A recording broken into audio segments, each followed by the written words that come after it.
Good morning, everyone. Good morning.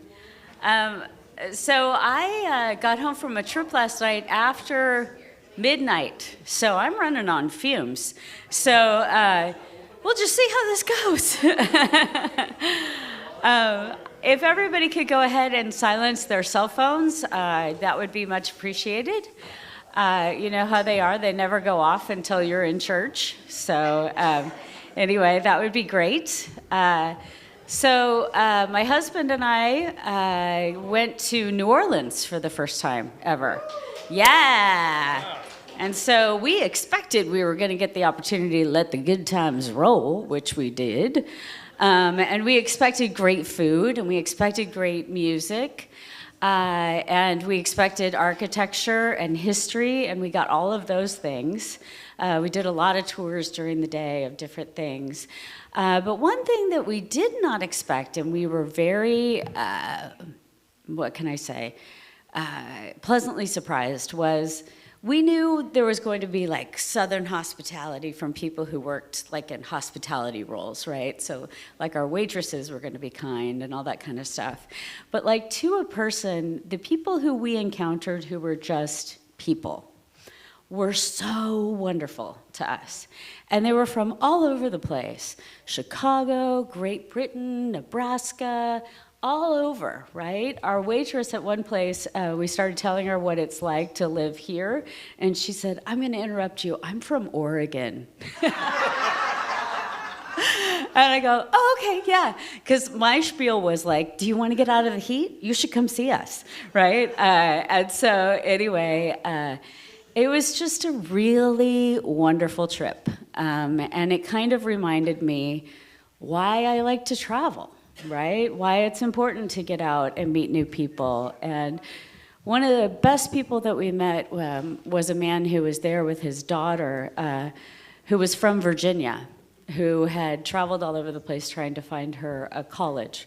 And so they had decided to come back for her spring break, now that she's in college, because they had such a good time when they came before. So anyway, it was just a really good trip. And thank you to everyone who gave us suggestions and gave us ideas about what it was that we were doing. And I was really glad that we weren't there at Mardi Gras. We went during Lent,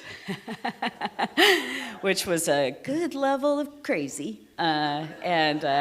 We avoided the 3 blocks of Bourbon Street that are nuts all the time. I was telling somebody earlier that we kind of had on like our horse blinders, and we just walked past it and went to the next place. It's a good thing it smells really bad. Well, you know, it's so interesting. One of the things I learned was in the French Quarter, 2/3 of it are residential addresses. Isn't that wild? Can you imagine? Yeah, so anyway, but we had such a good time, yeah, so I'm glad to be back, but woo, I'm tired this morning. So each week we start with an acknowledgement of the ancestral native lands that we are on. The Eureka Center for Spiritual Living acknowledges that the land on which we gather is the ancestral territory of the WAPLES peoples. This territory extends to the communities throughout most of Humboldt County, and we honor the WAPLES peoples today. Ho.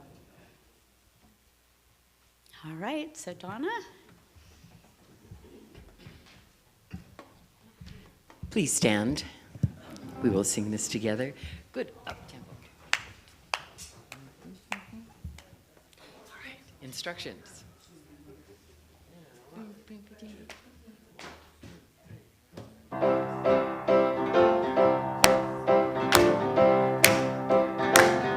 I'm stepping out into a world of possibility.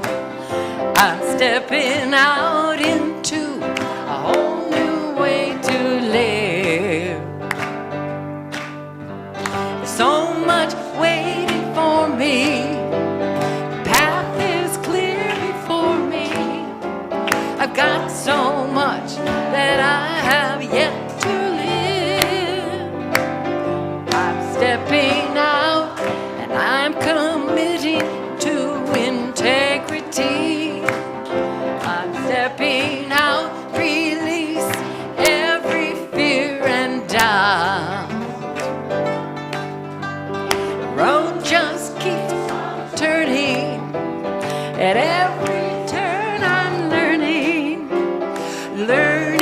what this life is all about.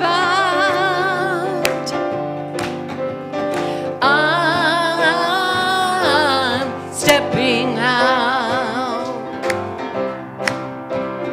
I'm stepping out.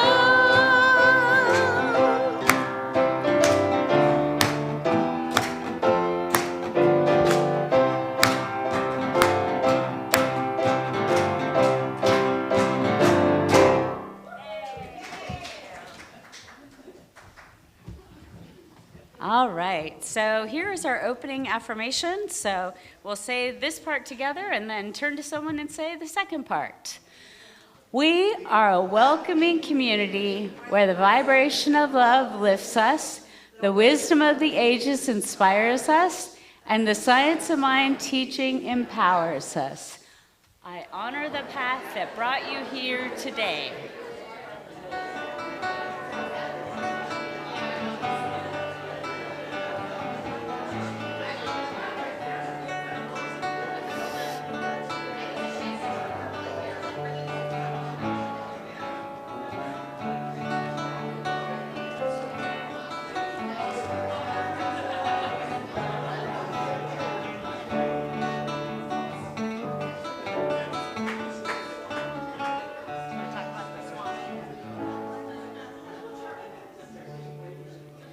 All right, so these are the things that are going on this week at the center, both in person and on Zoom. So please make a note if there's anything that you would like to participate in.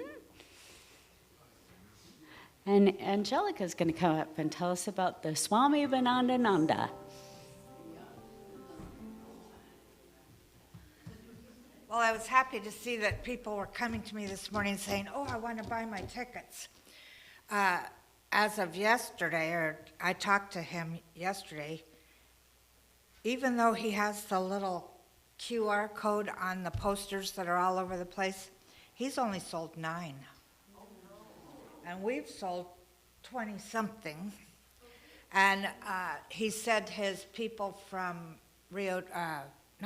Scotia hadn't done it yet. So let's note together that this is a really good experience for him and for us. I know it'll be for us even if there was only one person here, because he's a very funny man. It's a great thing to do. And one of the reasons I've heard why people said, oh, I'm not going to go to that because I'm going to the protest. Oh, right. Well, the protest is only until 2 o'clock. So you have time to go home and take a nap and then come back at 6. Hey, did you see the huge article that was in our paper? No. It's on the table. I mean, it's a half a page. That's also in the Lost Coast Journal, and it's on the scroll of events and on Facebook. Yeah, it's everywhere. We put it everywhere. But anyway, I know that sometimes it's hard when things are uneasy to think about going and having fun, but we deserve to have fun and we deserve to laugh. So I look forward to seeing everybody.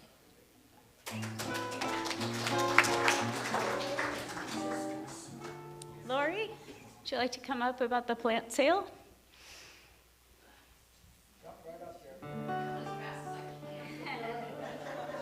It creates anticipation. I know, I'm walking.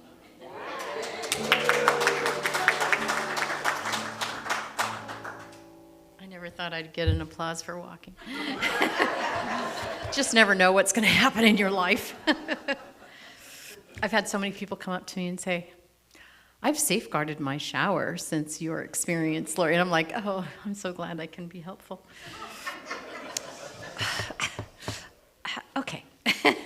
So we made an announcement for it. Yeah, she told me about it. So we have 3 planting parties set up now, and a brilliant person asked me to compile them all on a list so they can keep track of them. I love that idea. I was like, yeah, I can do that. So our most recent planting party is Ruth's planting party, April 13th at 1:30 p.m. And the address is on the sign-up sheet. So I'm going to hand these out today, but if you would please sign up on the sign-up sheet, so if one planting party's looking a little low, I can nag at you to sign up. And then there's a possible planting party in addition to that at Wakanaw's house. So I'm going to bug her about trying to come up with a day and a time for people to volunteer. So I'm going to need help filling up my car and emptying my car after each of these planting parties. So if you're interested in doing that a little bit early and a little bit late, I could have a different person help load, I can have a different person unload. We are going to be taking plants to my house and Wakanaw's house. And Corinne, did you want people at your house or not? For planting? No, for delivering plants to hang out. You've got some space, okay. I have space. You've used it before. I have? Oh. I've only done this once and I don't remember doing it last year, so. All right, so I've got these little things I want to pass out on my way back to the chair. Mark, are you raising your hand? Huh? I was wondering what day is the 13th of April? Friday. I think it is a Monday or a Tuesday because I told her what days I'm available. Does anybody have a calendar handy? April 13th? It's Monday. It's a Monday. Thank you, James. So Monday, April 13th. Okay, so any other questions? I'm going to hand these out on my way back to my seat. What day's the plant sale? Vonda? No, you're on this list and I've announced you before. Would you like, no. Just a reminder, Vonda's planting party is next Saturday, the 28th at 10 a.m. Okay, and her address is on there. Yes, Anna? What day is the plant sale? May 1, May 2. Oh.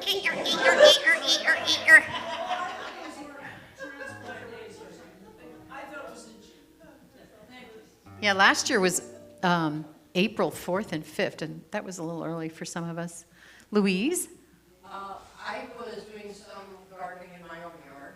God, it has so much to do. Scary, right? I wish people would come and want like Alice. And I found a little volunteer succulent. I brought it in today. I put it in dirt, so just to let you know, it's kind of underneath the table.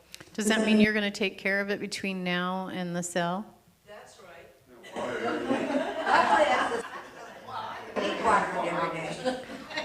Yeah, the whole reason we don't bring plants in early is because you got to still take care of them. You know, Donna's had like how many house plants sitting in her house for months now? You know, I mean, we got to do that. Yeah. Know if you want, So I think everybody got the message today from me just now, right? It's like if you bring it, you got to take care of it. Thank you, Louise. Anything else before I pass these guys out? Okay, thanks, everybody.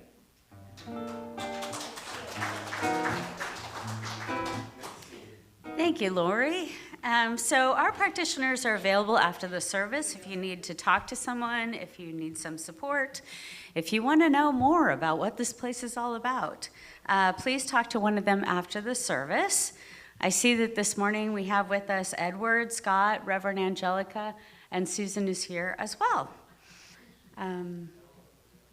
As always, our little pantry is open to receiving food, especially single-serving foods, things that have a pop top, which are easy to open if somebody perhaps doesn't have access to a kitchen. Our theme for this month, is From Vision to Voice. And now Donna is going to lead us in a song. I invite you to take a nice deep breath, settle into your seat as we go into our moment of peace.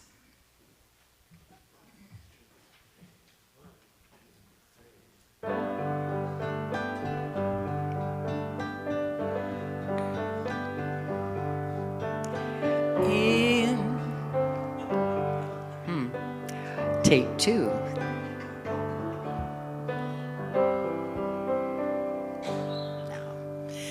Into my heart, into my heart, come into my heart, sweet spirit, come in today, come in to stay, come into my heart, sweet spirit.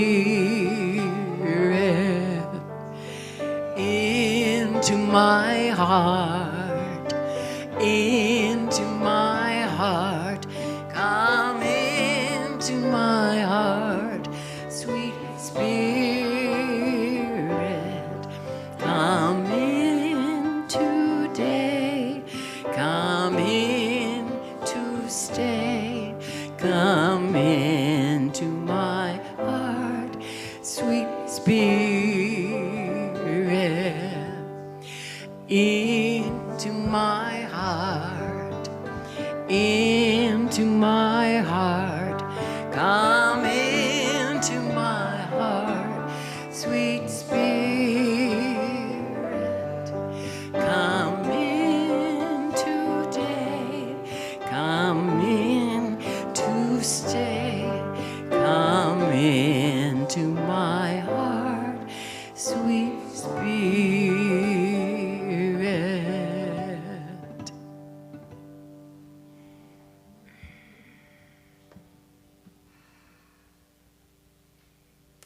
I know someone's been assigned the moment of peace.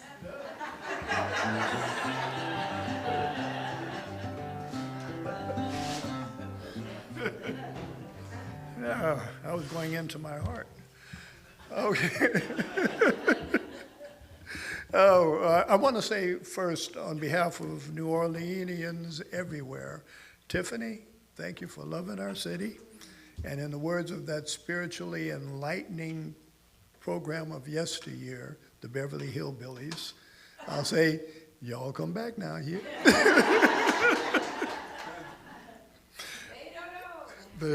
I tell you.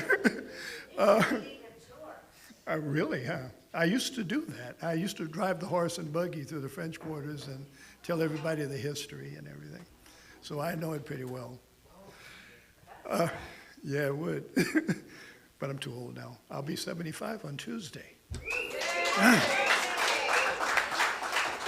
3/4 of a century already, and it feels like yesterday. It's amazing, you know, how the years go by. I mean, this is like 1/4, what is it, 1/3, 1/4 of the year? Man, I remember what I did on Christmas, work. Okay, so our theme, you know, was from vision to voice, and for those that don't know the moment of peace, what we do is we read a little something. Jackson will sing us into a contemplative prayer, or as we call it, a treatment, and then he will sing us into Reverend Angelica, who I love dearly. I wrote something last night because it came to me after the men's group, which I love my brother so much. And I started kind of like visualizing the world. And as it turns out, it just happens to fit our theme. This is called As I See It. For me, this world, in fact, this entire manifested life with all of its incarnations, is performing the duties of a spiritual weaver, weaving a part spiritual and a part physical tapestry. Its threads spring forth from the realm of our thoughts, desires, intentions, and the minute atomic pixels that form and anchor us to this physical world. Its construction has an intricate and fine weave that by its nature is always easy to add to, but always leaves its surrounding area only partially woven and complete. We, with each moment in time, apply another stitch to its vicinity nearest to us, but with the knowledge that our contribution will always affect the whole. And this universal tapestry spreads its reach like that of a tall and ponderous tree that is both ancient and new, and that is continually experiencing growth, revitalization, and transformation. Its threads are our thoughts, desires, hopes, dreams, emotions, and creative energy that are forever linked in this shared reality.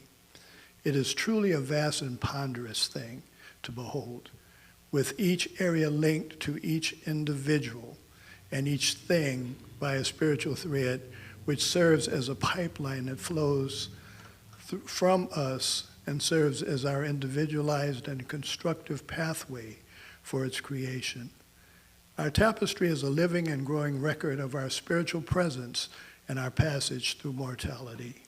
And during our moments of spiritual awareness and meditation, we can step back and gaze upon it through the eyes of God.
My soul is overflowing with the power and presence of love. My soul's at rest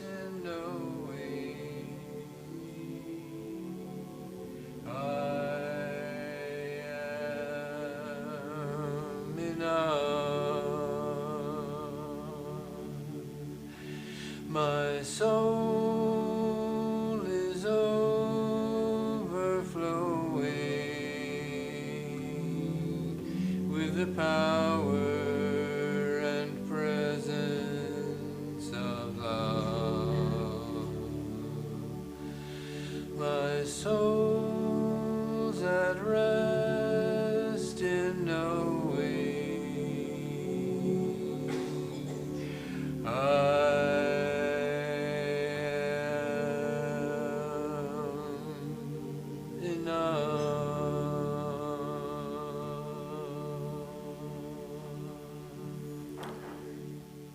What I know and understand to be true is that God is simply all that is.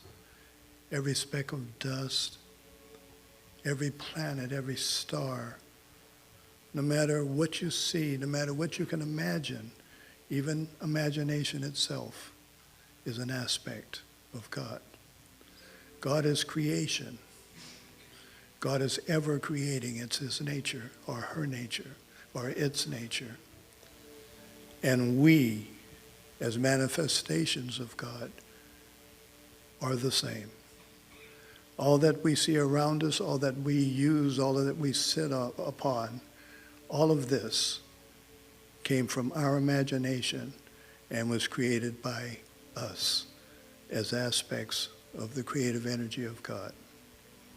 I am so grateful to each and every one of you for being the love of my life I am so grateful to each and every one of you for being present and making my scenario real. I am grateful for this life that I live. I know that even with the trials and tribulations, I'm given only that which I can handle. And I know that everything that happens for a good intention, and the outcome is positive. I'm grateful to all. I put into the laws of the universe blessings to each and every one of you, each and every fiber of this universe, each and every plant, each and every blade of grass. I put into the laws of the universe gratitude, and so it is.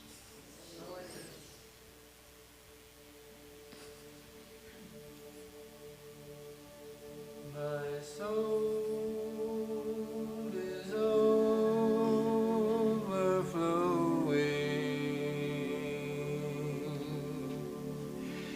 with the power and presence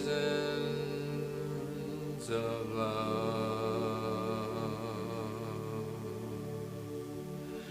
My soul's at rest in knowing I am enough.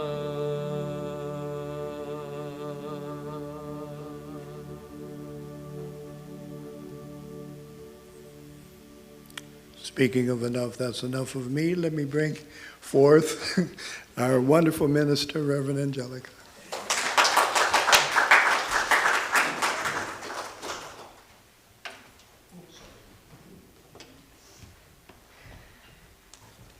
Thank you, Edward and Jackson. That was really nice, really nice. And good morning, everyone. Good morning.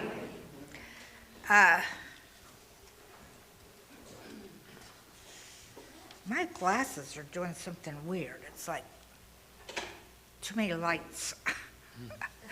However, I need them to see, so that's good, right? And the talk this morning is called Seen Beyond Appearances. You know, I have this calendar that not only has all the different religious holidays on it, but it also has environmental holidays on it. And I thought, wow, this is a cool one, so of course I bought it. And I was looking at it the other day when I was contemplating on what I wanted to talk about, and I realized there were 3 things on there.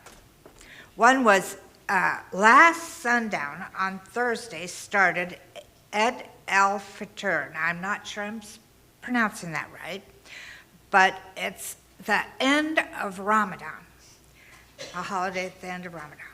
Also, Friday was the first day of spring, and today is World Water Day. And I thought, how could I use those in a talk? And of course, the universe provides, right? So, you know, you look at them or you hear them and you think these are totally unrelated. They're different traditions, they have different meanings, they're different parts of the world, and yet they all point, for me anyway, to the same spiritual truth. And that brings us to our talk title again, Seen Beyond Appearances. Now, we know that appearances can be really convincing. What we see, what we hear, what we feel in the moment. And in fact, you know, I used to get a lot of information from various Facebook pages, etc. And now with all the AI stuff going on and etc., it's like I have to look at everything with sort of a, I wonder if that's true. And one of the things that I'm experiencing, as I know you are, is that the world is really noisy right now.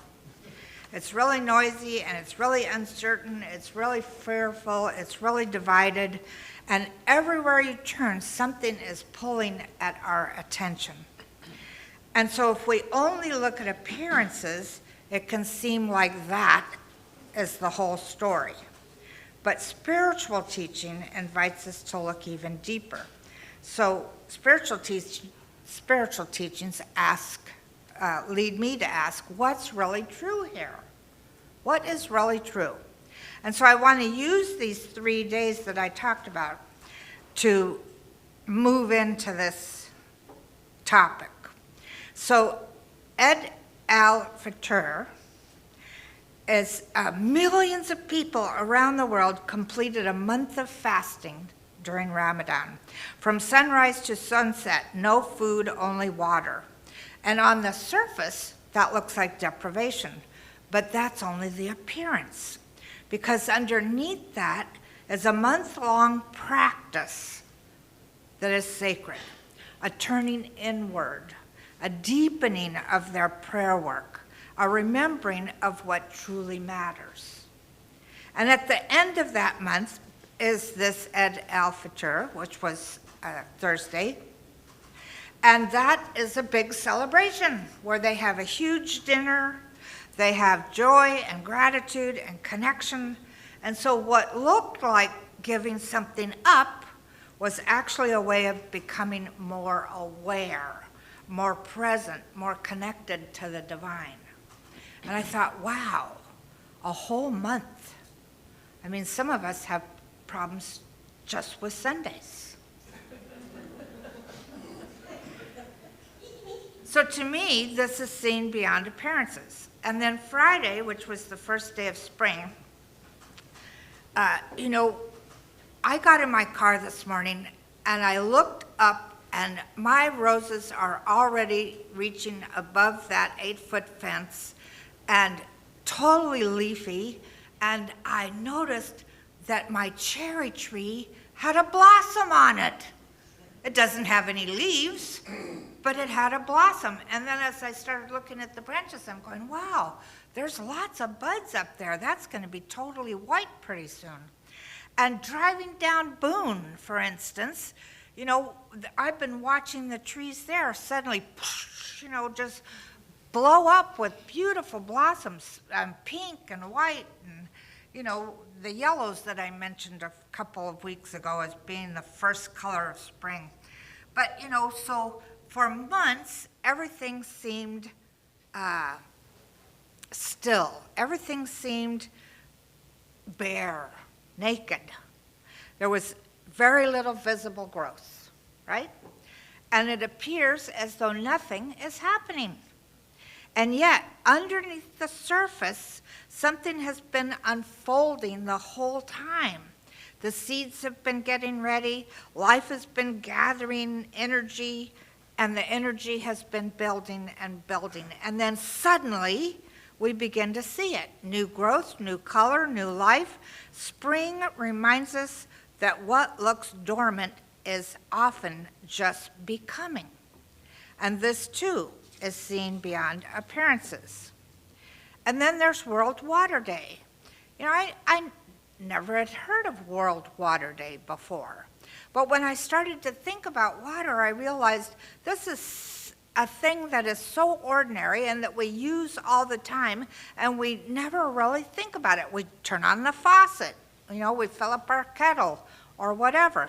We cook with it, we clean with it, we bathe with it, we swim in it, we bring life to our house plants with it, those plants that are going to be sold at the plant sale.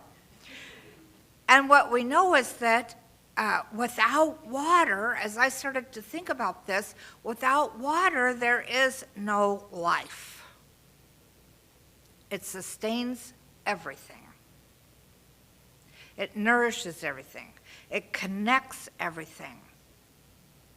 And when I started really thinking about water, I remember that water seems so soft, and yet it's really strong.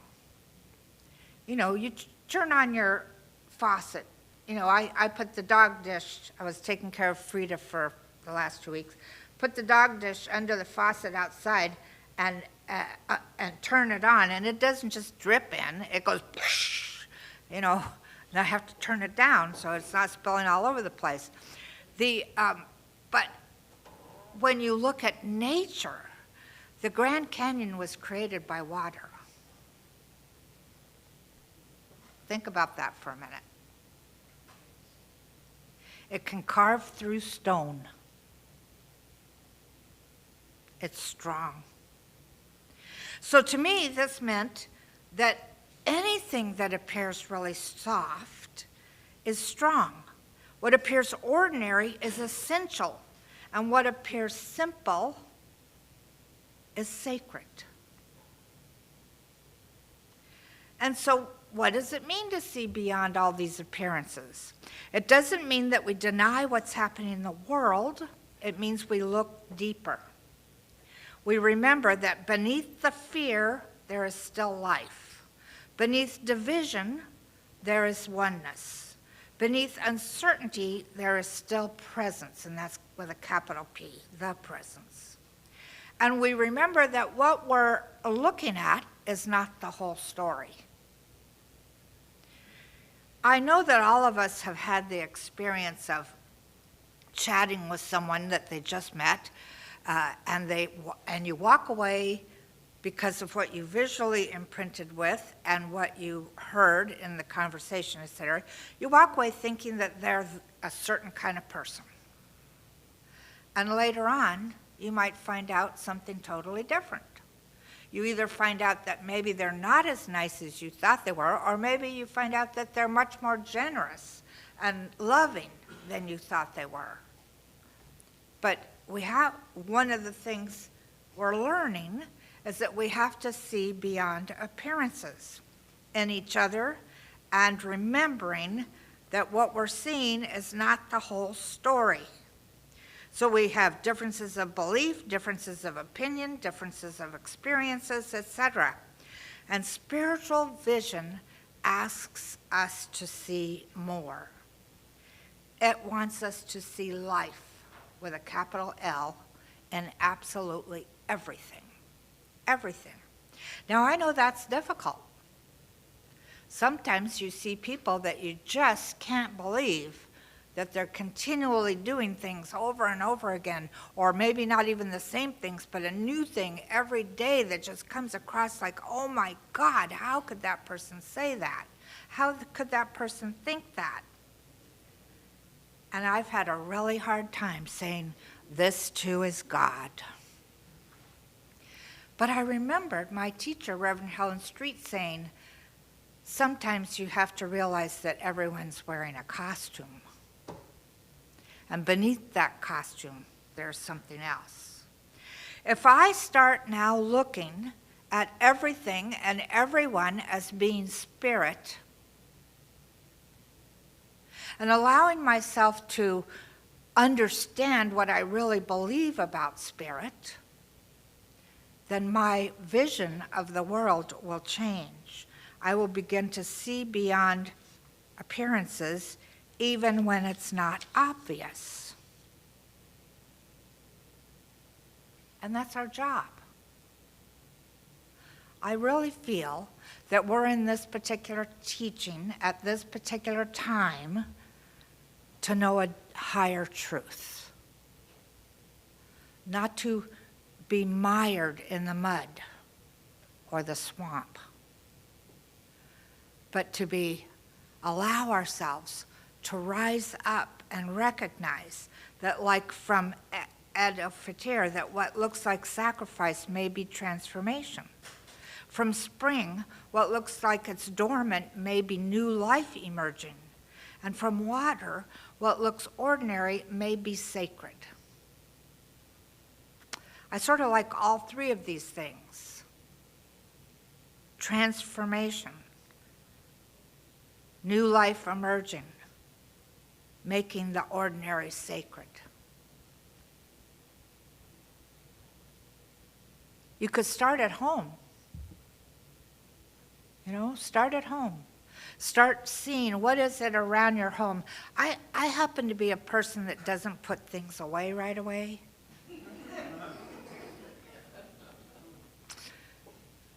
And then I bring boxes home so that I can put things in boxes and put them in my little storage shed, and the boxes never get put away. And so I had to look at my life and see how look beyond the surface of things, so to speak, see what I was afraid of, and allow myself to make a decision, once again, to put everything away. And I know that when I do, notice I haven't done it yet, when I do, I will feel so much freer because I won't have all this clutter around me. I was talking to somebody, I don't remember who it was, but they were saying, oh, have you read this book called Swedish Death Cleaning? I thought, ooh, what a horrible title. But yet, the practitioners and I have cleaned a few people's houses. And I don't want that to happen for me. So I'm going to, that's my impetus to get things in order. I got a lot of stuff ready for that'll be coming to Twice Nice, by the way. And Twice Nice, I believe, is going to be the second weekend in July. I'm giving the volunteers a little space between experiences. So, if we ask ourselves what is really true here, or if we allow ourselves to look beneath the surface, we want to not only look, but we want to really listen, not just with our minds, but with our hearts. And what we want to remember is that the truth with a capital T, or life, is always present. Love with a capital L is always active. Spirit is expressing itself everywhere. Every single one of those boxes that's sitting in my kitchen waiting to have stuff put in it is spirit. Everything is spirit. Everything. What I know is that we are participants in a deeper reality. And in a way, that's scary. And in a way, that's an honor. How wonderful it is to be able to realize that if I change my thinking, and as I change how I feel about things, and as I change my vision so that I'm looking from a higher perspective than I have been, then the universe rushes in to make my higher vision a reality. And from that place comes peace and compassion and a greater clarity than we might have ever had before. So I want us to, all of us, to start looking beyond appearances. And guess what? If you choose to do that, the universe is going to go, here, try this. Yeah, uh-oh. I agree. But we're never given anything we can't handle. You know, the universe knows us well enough. It knows itself as us well enough to know what we could deal with at the moment. And so let's allow ourselves to look beyond the appearances that are coming to us from the East Coast, look beyond the appearance that are coming to us from around the world, look beyond all of that craziness that's out there, and be the rock, the one that stands firm in the truth, that knows this too is God, regardless of the costume. This too is God. This too is God. That's become my mantra lately. This too is God. So let's go into treatment.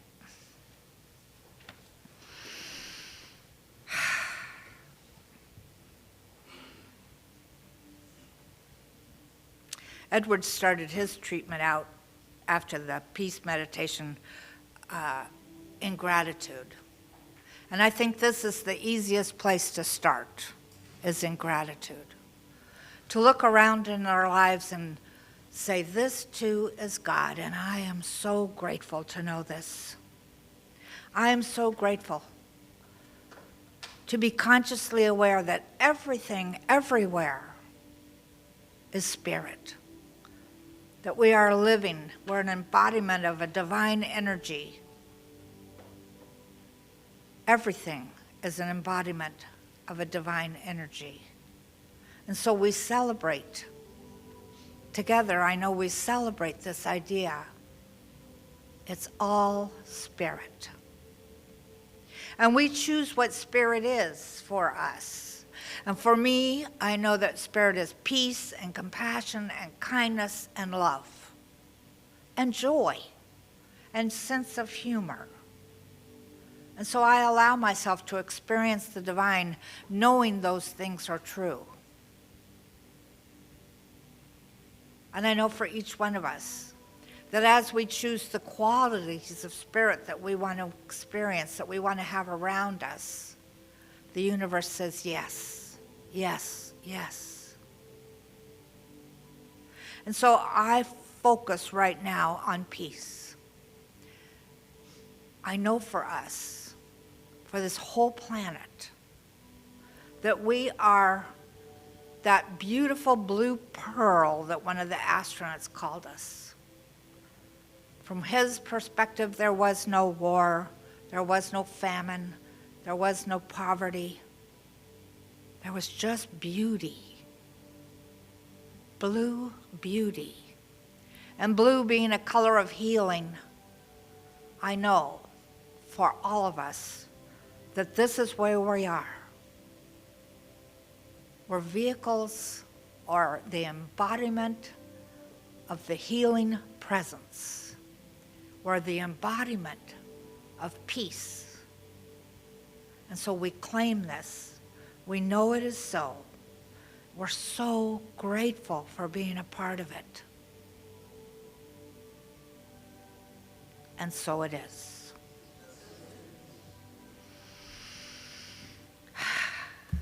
Jeff is giving us music this morning. Let's give him a hand. And thank you, Jackson.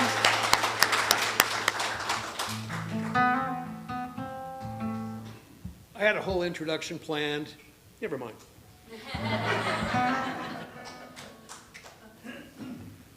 I last did this tune here, December 2023. I almost said 2023. 1000, whatever. I get so nervous. You guys are great.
have to breathe. Wow.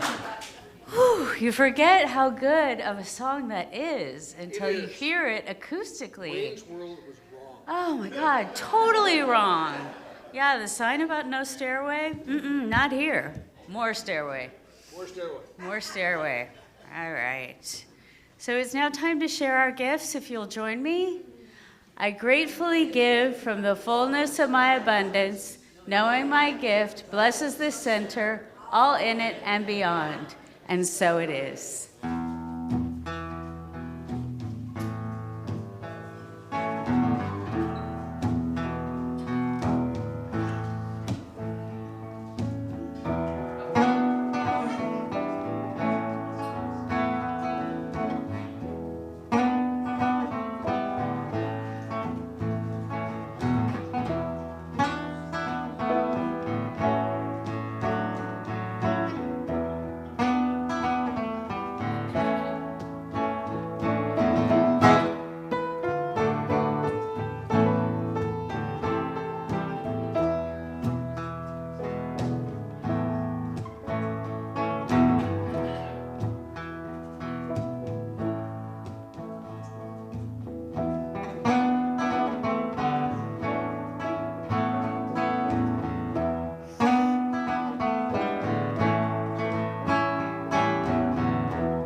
So on behalf of our center, I gratefully receive these gifts, knowing that the love with which they are given will spread through our community and beyond. And so it is. Thank you both. Is there someone who would be willing to run up and or walk and read our community statement of inclusion? You want to do it, Brill?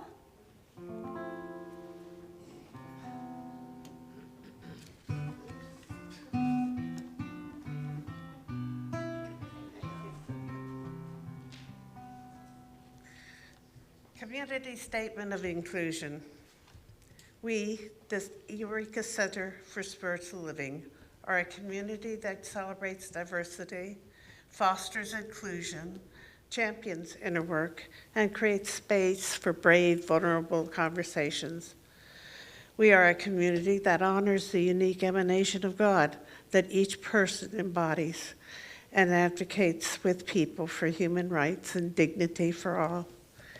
We are a community that blesses each other, sees sacredness in all life, and remain learners and listeners so that we may grow together and understands that oneness is not sameness. We know our community is revealed more fully when we love each other well.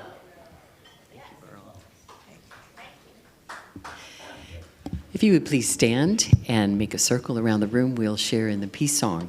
I want to remind our singers and wannabe singers that we have ensemble practice right after service today.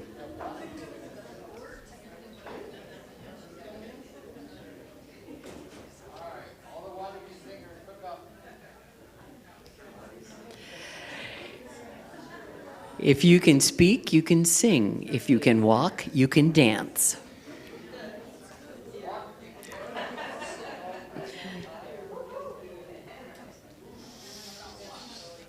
All right. Here we go.